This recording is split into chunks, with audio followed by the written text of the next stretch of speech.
Má notícia para o torcedor do Corinthians: tinha zagueiro apalavrado para voltar ao Parque São Jorge em junho de 2023, mas esse retorno deve ser adiado e eu explico os motivos. Bora te atualizar também sobre o Palmeiras, que quer negociar 2 atacantes, mas a proposta que chegou foi por um terceiro. Te falo também sobre o São Paulo e a busca por lateral esquerdo é uma prioridade. Para completar, Pikachu de volta ao Fortaleza. Claudinho pode pintar no Flamengo? Pedro Raul muito perto de virar reforço do Vasco da Gama. E Keno por Edenilson. Essa troca é viável?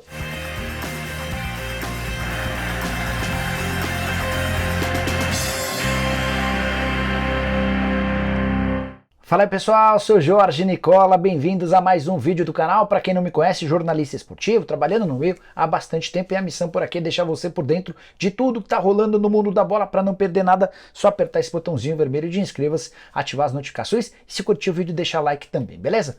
Bora dividir uma dica super importante com você. Hoje é dia de jogo da seleção brasileira e a Parimatch, casa de apostas esportivas, preparou cotações bem legais para você se dar bem. Com força máxima de novo, a seleção é muito favorita e a vitória no tempo normal paga 1,29, o empate paga 5,90 e a vitória da Coreia paga 12,50. Mas se você apostar apenas na qualificação do Brasil, ou seja, que o Brasil pode passar no tempo normal, na prorrogação ou nos pênaltis, a odd cai para 1,12. E aqui vai a minha sugestão de aposta para você se dar bem nessa segunda-feira.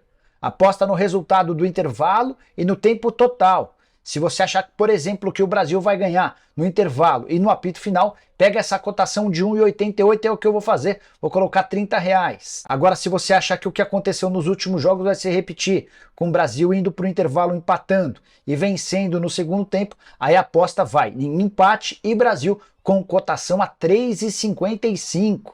E a Parimatch tem várias vantagens, você pode, por exemplo, apostar do seu computador ou em um aplicativo do seu próprio celular. Isso sem falar no valor do depósito, que é baixo, e as apostas permitidas a partir de R$1. Para completar, o atendimento ao cliente é excelente, 24 horas por dia, 7 dias da semana. Então pegue agora mesmo o link que está no comentário fixo e faça seu cadastro. Para se cadastrar, super simples, só clicar no canto superior direito em cadastre-se, coloque o número do seu telefone, uma senha e não esqueça de usar o código bônus que é Nicola. Assim, você vai dobrar o valor do seu depósito. Depois é só escolher de que forma você vai fazer esse depósito. Eu usei o Pix. Viu como é fácil? Vem se divertir comigo e se dá bem na Parimatch. Agora sim, bora começar o vídeo com o tradicional giro de notícias, e a primeira informação é sobre Vitor Pereira, novo técnico do Flamengo. O anúncio ainda não aconteceu, mas ele segue curtindo as férias de forma adoidada em território brasileiro. Primeiro esteve em um resort em Salvador, diária a R$5.000. Nesse momento foi flagrado em Paraty, ao lado de amigos, gente que ele conheceu no Brasil, enfim. O técnico português não parece nem um pouco preocupado com a repercussão extremamente negativa ao deixar o Corinthians para treinar o Flamengo. Quero falar agora sobre seleção brasileira, mais especificamente sobre uma repercussão muito grande. Tudo porque Militão, Vinícius Júnior e Ronaldo Fenômeno, que já nem é mais jogador da seleção, foram flagrados comendo num restaurante de Nusret, cuja carne pode chegar até R$9.000. Mas o que mais chamou a atenção foram os relógios do trio. O Militão estava usando um Rolex avaliado em R$3 milhões. O do Vini Júnior, mais modesto, R$200.000. E o do Ronaldo Fenômeno, R$50.000. Eu nunca, por mais que tivesse bastante dinheiro, teria coragem de gastar R$3 milhões num relógio. Mas se o Militão tem, que seja feliz. Bora falar agora sobre o Ceará interessado em Vitor Gabriel, jogador revelado na base do Flamengo e que disputou a temporada de 2022 vestindo a camisa do Juventude. Como o Vitor Gabriel tem contrato com o Flamengo somente até dezembro de 2023, é natural que ele vá para o Ceará e fique em definitivo ou decida seu futuro a partir dali. Bora contar também que Gerson, pretendido pelo Flamengo, não está na lista de relacionados para a pré-temporada do Olympique de Marseille. Já havia contado para vocês que o anúncio da desistência do Flamengo em relação ao Gerson era uma estratégia de negociação. O Flamengo segue interessado na contratação do meio atacante e aguarda um recuo do Olympique de Marseille, que vem exigindo 20 milhões de euros. Para fechar o giro de notícias, contar que o meia Robinho, ex-Palmeiras, atualmente no Curitiba, não terá seu contrato renovado para 2023. Foram 2 temporadas pelo Coxa, conseguiu o acesso da Série B para a Série A e a manutenção para 2023 na primeira divisão, mas os dirigentes do Coxa entenderam que chegou ao fim o ciclo do meio atacante. Agora com novidades do mercado, muita gente me perguntando durante o programa do Nicola desse domingo se Keno pode ser trocado por Edenilson. Keno atacante de lado de campo do Atlético Mineiro, Edenilson volante, meio campista do Internacional. Que o Galo quer o Edenilson, isso é líquido e certo. E há bastante tempo, Rodrigo Caetano tentou contratá-lo nas últimas 3 janelas. Agora com o aval de Eduardo Cudê, a insistência do Atlético Mineiro vai ser ainda maior. A informação a respeito dessa possível troca surgiu no Rio Grande do Sul e fez muito torcedor de Inter e Atlético ficar animado, mas não existe absolutamente nenhuma possibilidade de o acordo chegar a essas condições. Consultei uma fonte minha dentro do departamento de futebol do Atlético que respondeu da seguinte maneira: isso é história furada, mais uma da internet. Nunca falamos sobre Keno por Edenilson, fecha aspas. Só para lembrar que o Edenilson é disputado por Atlético Mineiro e Santos. Contei para vocês no fim de semana que o Inter prefere negociar o Edenilson com o Peixe do que com o Galo, porque não quer reforçar um adversário direto nas principais competições em 2023. Imagino que essa novela envolvendo o Edenilson não seja resolvida tão cedo. Bora falar agora sobre Claudinho e o papo de que ele pode virar reforço do Flamengo para 2023. Tudo começou durante o fim de semana, quando o Claudinho foi flagrado cantando uma música do Flamengo. Para completar, um amigo dele gravou um story dizendo, afirmando, garantindo que ele será jogador rubro-negro. Era claro, o tom de brincadeira, mas foi o suficiente para que torcedores do Flamengo passassem a falar bastante sobre o tema nas redes sociais. Antes de gravar o vídeo, procurei um dos representantes do Claudinho para entender as condições. Até porque achei estranho, ele acaba de renovar o contrato até 2027, o Zenit está trabalhando nos bastidores para conseguir para o Claudinho e para o Malcom um passaporte russo. Dessa maneira, eles nem precisariam jogar como estrangeiros e teriam seus salários ainda maiores do que os atuais. A informação que eu obtive dessa pessoa é a seguinte, abre aspas, não tem nada. E o Flamengo não terá dinheiro para tirar o Claudinho do Zenit. Eu ainda perguntei, mas por que você está dizendo isso? Porque o Zenit agora não quer vender o jogador e quando um clube rico não quer, não há acordo, fecha aspas. Se você desconsidera a possibilidade de o Zenit ser rico, vale a lembrança de que foram investidos somente no Yuri Alberto 25 milhões de euros no início dessa temporada. E apesar de gastar tanto, o Zenit se deu ao luxo de emprestar o Yuri Alberto ao Corinthians em troca de 2 reservas no timão.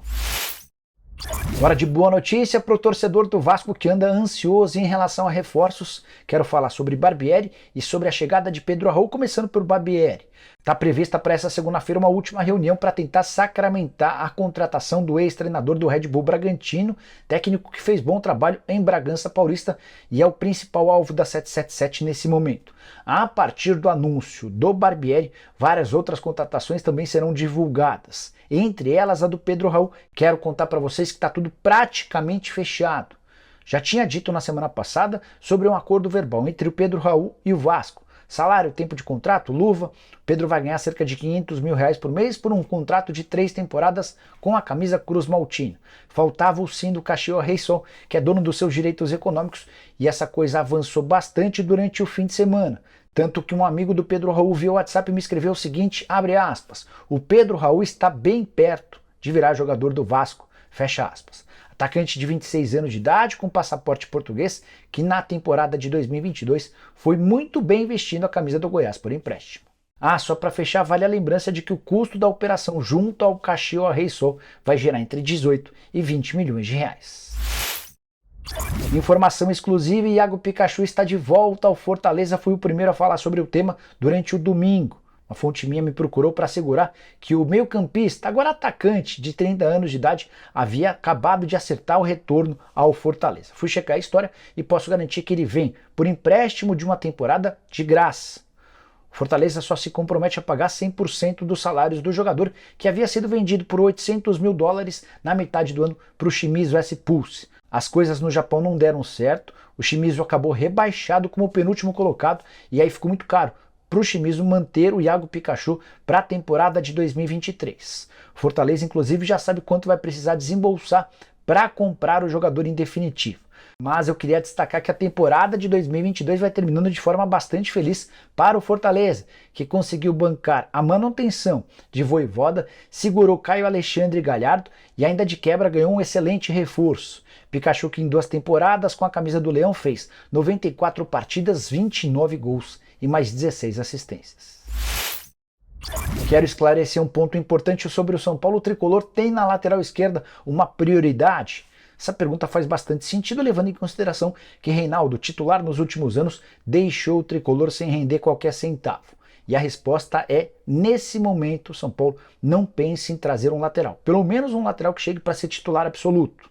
E a justificativa é de que o São Paulo tem a convicção de que já tem o titular absoluto dentro do elenco. Conversei antes de gravar esse vídeo com o presidente do tricolor, o Júlio Casares, e ele me assegurou que o Wellington tem toda a confiança da diretoria e da comissão técnica. A saída do Reinaldo passou por uma redução na folha, mas também para abrir espaço para que o Wellington pudesse decolar de vez.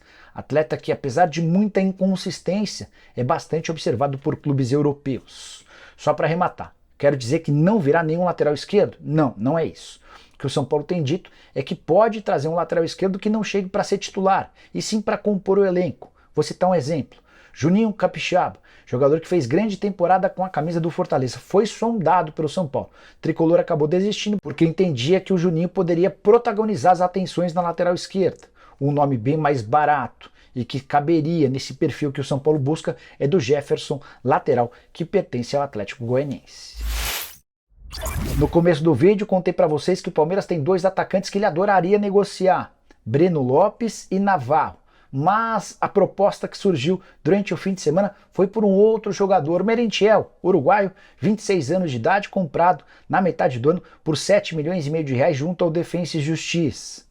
O atacante ainda não conseguiu decolar, muito tímido, entrou em campo apenas 10 partidas com 2 gols marcados. Um deles bonito e importante durante o Campeonato Brasileiro, mas bastante aquém daquilo que se imaginava pelo investimento feito.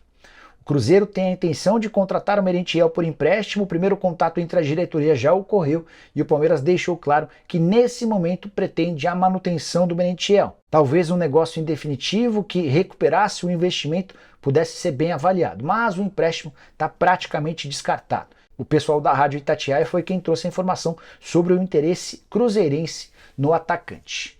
Se o Cruzeiro mudar de ideia e abrir mão do Merentiel para sondar o Navarro ou o Breno Lopes, aí assim a coisa pode andar e avançar bastante. Vale a lembrança de que o Endrick era o titular absoluto no fim da temporada na função de centroavante. Rony pode ocupar essa função na ausência do Endrick. Logo depois aparecem Flaco Lopes e Merentiel. O Navarro e o Breno Lopes surgem como 5ª e 6ª opções do elenco palmeirense para essa função de centroavante. O Breno Lopes ainda pode atuar como atacante de lado de campo, mas também sem muito moral junto ao treinador Abel Ferreira.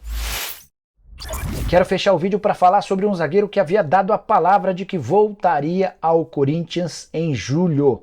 Mas, ao que parece, essa promessa pode ter subido no telhado. Estou falando do Felipe, que já foi bastante contestado pelo torcedor corintiano, mas saiu em alta, vendido para o Porto e, na sequência, vendido para o Atlético de Madrid.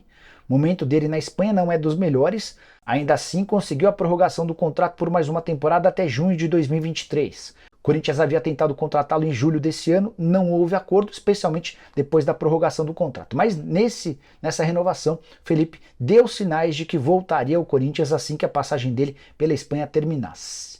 Só que o Fabrizio Romano, jornalista italiano, o especialista do mercado no futebol europeu, afirma que o Wolverhampton da Inglaterra, que precisa melhorar seu desempenho, está interessado em 2 jogadores do Atlético de Madrid, 2 brasileiros, Felipe na zaga e o Matheus Cunha centroavante. As tratativas estão em fase inicial, mas existe otimismo por parte do Wolverhampton, que entende que a chegada desses 2 pode dar uma bela fortalecida na briga contra o rebaixamento. Se o Felipe se mudar para a Inglaterra, é natural que a vinda ao Brasil, em definitivo para jogar ao Corinthians, tenha de ser bastante adiada. Não imagino um contrato com duração inferior a 2 anos. E aí só para explicar um pouquinho da movimentação bem grande no sistema defensivo do Corinthians. O Timão nesse momento tem 6 atletas. Estou incluindo entre os 6 o Caetano, que esteve emprestado ao Goiás e pode acabar sendo negociado em definitivo diante de propostas. Tem ainda o Balbuena, cujo empréstimo termina na metade de 2023, o Raul Gustavo, que já foi alvo de clubes italianos, Robert Renan, que é hoje o jogador mais valioso do elenco corintiano, além do Gil, especulado recentemente em clubes do futebol dos Estados Unidos. Bom, pessoal, eram todas essas as informações que eu queria dividir com vocês nessa segunda-feira. Espero que tenham curtido o vídeo, que torçam bastante pela seleção brasileira, ou pela Coreia, ou por quem vocês quiserem, e voltem mais tarde. Tem ainda mais um vídeo e programa do Nicola a partir das 7 da noite. Abraço, tchau!